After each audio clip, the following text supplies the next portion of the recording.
Hello, welcome to Professor Skye's Record Review, the only first listen new music review show hosted by a French professor, sometimes after leaving the gym, sometimes in his office.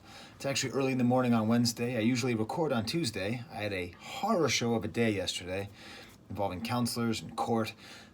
Let's not talk about that. Instead, let's talk about the new album from TNGHT. I assume it's supposed to be pronounced like tonight.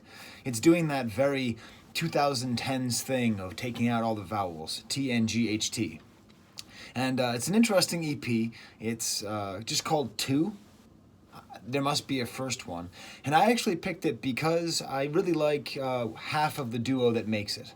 So it's by someone named Lunice from Montreal and then Hudson Mohawke from Glasgow. And I don't know, I was thinking about it on the way in today, and I thought, maybe it'd be fun if I did my list of Professor Payne's favorite cities. And so there's my list of favorite cities. And you see at number 2, number 2 is Montreal, and number 6 is Glasgow. Two of my favorite places in the world. So what would happen if these two people, these two cities, got together and made some music? I don't know. I don't know if it would sound like this. I first of all want to start by talking about Hudson Mohawke. He might be sort of like one of the most unsung heroes of this decade of music. His work with Kanye West, in particular on the song Blood on the Leaves, I believe is like one of these very important, very influential songs that hasn't quite gotten its credit yet. The sound of like pulsing, very low horns being used to get you really kind of psyched up, da da da da da da da da da.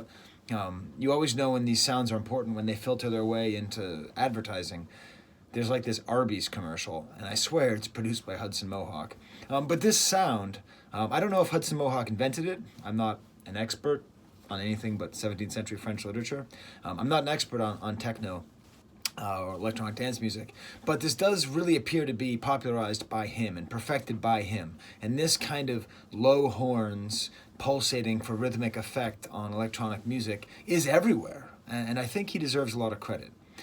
Which is bizarre because it is found nowhere on this record. Like that trademark Hudson Mohawke sound, when I know Hudson Mohawke is on something, I expect it to be grimy, and I expect it to have this kind of cool bop bop bop bop sound, but that was nowhere to be found here. Jeez, is this my third electronic dance music album review in the last week? I should call it Tech November. I shouldn't call it Tech November. Anyway, I don't know if I can even suggest you listen to this album.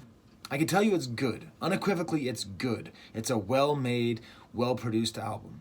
I'm not sure how enjoyable it is. It kind of depends on how much you like experimental music. This morning I was listening to it. I was actually like getting ready to go off to school, and I was getting ready to listen to it. And my daughter just goes, "That music is stressing me out. What is it?" My wife explained, well, he's going to probably make a video, and that's what it's all about. But it is kind of stressful music. It's very often withholding. Like, not every song has a beat that you can dance to. Not every song has, like, real structure to it. Some do, some don't. So I don't know if I suggest listening to it, unless that sounds interesting to you. But if you do listen, my God, listen carefully. Don't just have this on in the background and go, whatever. Because this isn't your sort of like music to study to techno music. Like, you really have to listen because there's so many interesting things going on here. It's very, for lack of a better word, cerebral. Why did I say lack of a better word? There's lots of other words. Very smart, very intelligent, very clever. Okay, so I do recommend it. But let me kind of go through a little bit. I'm going to play you the second song after talking about the first one. It's very short, 22 minutes. I think it's worth listening to, especially if you have listened to the Sebastian record that I reviewed last week and DJ Shadow. I think there's definitely something going on with the mainstream of electronic music that's moving a little bit away from the predictability of okay, build up to the drop, have the drop, 4 on the floor beats. It seems like we're kind of moving away from a lot of predictability. And I mean, we're always moving away from predictability in music. That's part of what makes music great. But it seems like it's a lot more, the bigger names are moving away from predictability. Take, for example, the first song, Serpent, which the first time I listened to it, I thought was basically just noises, like there's a lot of great sounds and interesting sounds. I don't know if it's probably Lunice, the guy who's making these sounds in the background, kind of like yelling, like, woo. At one point, it sounds like there's chihuahuas fighting. It's like this off rhythm, or the Martians from Mars Attacks. At some point, this huge bass sound comes in, Bwah. But then nothing happens. There's no beat that picks up. It reminds me in some ways of the DJ Shadow, the first disc that I reviewed, in the way that it feels like it's going somewhere, but then it just doesn't go there.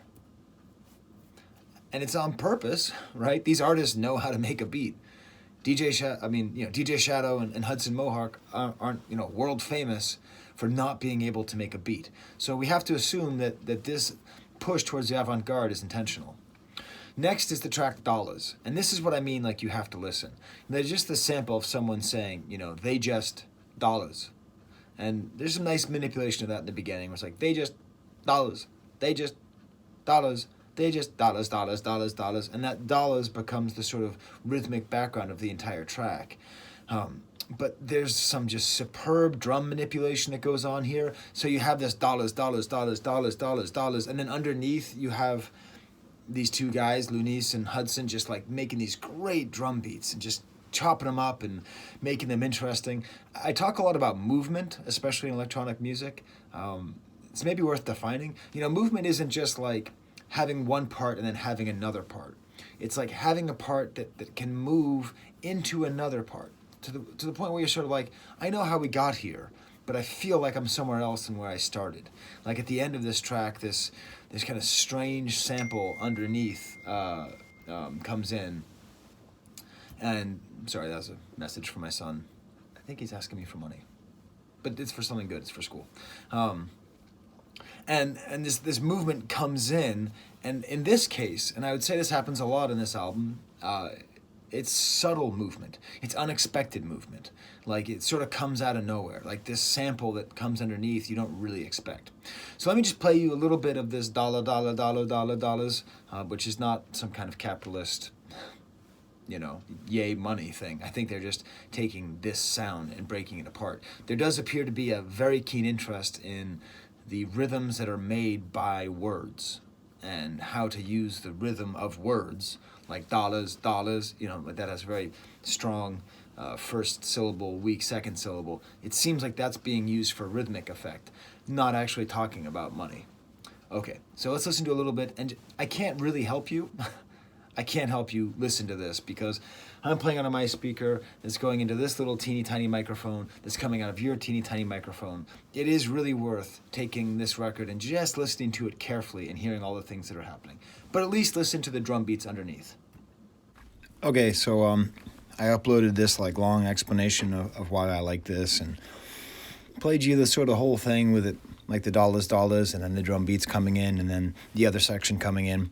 But I don't mind getting copyright striked, but I got copyright blocked. So you can't hear TNGHT on my channel. You'll just have to be inspired enough to go click on it and listen to it, which you should, because it's a good album. Okay, back to my review. Stupid copyright. I think it's fair use. I'm trying to get people to listen to your damn music. Man, I love this track. This is maybe the third, fourth time I've listened to it. It's great.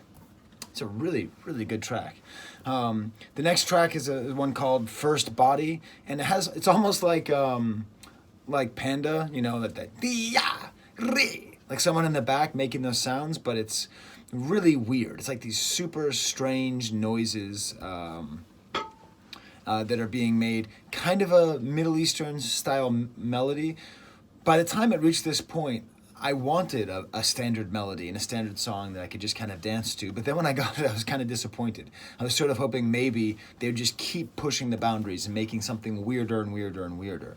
The next track, Club Finger, is probably my favorite track on the album. I'm not going to play it. I don't think it's quite as exemplary. But it has these sort of very foreign sounds. Again, someone just sort of saying all of these weird words, which are definitely not French. They might be Scottish. I don't think they are. But he's like, sweet, brigo, sweet, brigo. Like this, and again, I've never heard anything like this before. There is an actual kind of deep beat that's layered in here, and then a sound of like a baby. Best usage of a baby since Timbaland and Aaliyah. And a fairly basic keyboard melody, but the production around it is also interesting. It really demands multiple close listens. Then what it is, another, wow, so sometimes when I do this, I realize as I'm going how much I like this. And I really like this record. It's very short. But after Clubfinger comes a track called What It Is. Very weird sounds. A nice sample. What it is, what it ain't. It has like these almost Star Trek sounds in the background. I'm like, woo, woo. I'm going to play it for my brother, who's a big Star Trek fan. Can you tell my brother moved into town? I think he's going to really appreciate that. There's also a scream that's like, wah! And I'm 99% sure it's Harrison Ford in the first Star Wars movie, screaming yeehaw, but I don't know. It's cut, so you can't really hear. It's just the first half of the first syllable. Very inventive. There's like a scraping metal sound. Don't listen to this song in your car, because you might stop your car and like look to make sure that your brakes aren't broken. It's like, I almost stopped. Then I'm in a whole kind of a more traditional grimy track, just kind of grimy bass, distortion, a pitched up sample. But again, another track with nice movement that starts in a different place where these like swirling keyboards come in at the end. And then Give Me Something, a perfect example of what this band does. They just take this word, give me something, and that becomes, much like dollars, dollars, dollars, that becomes the rhythmic bass. I think it's every 2 measures. It just says, give me something, and then there's this series of notes that are played on a keyboard that sound almost random, and then they get increasingly distorted and extended, so they fall off the beat and they fall out of key with themselves. And then there's like this break, and then a really heavy, nice bass line comes in that is those same notes played on like a keyboard with heavy distortion on a kind of a horn sound. It's really just excellent. I mean, it's almost like some kind of, trap thing, but just so much far ahead. So there you go. There's my review of TNGHT 2, Tonight 2. An interesting track filled with unexpected movement. Interesting album, unexpected movement. And I need to prepare for my lessons. So, okay, I think this video is going to not do well. I don't think people care about Tonight. They might. Prove me wrong. Put likes and subscribes is all over the place for me. Or don't. All right. So, for my list of 10 favorite cities, there's the camera.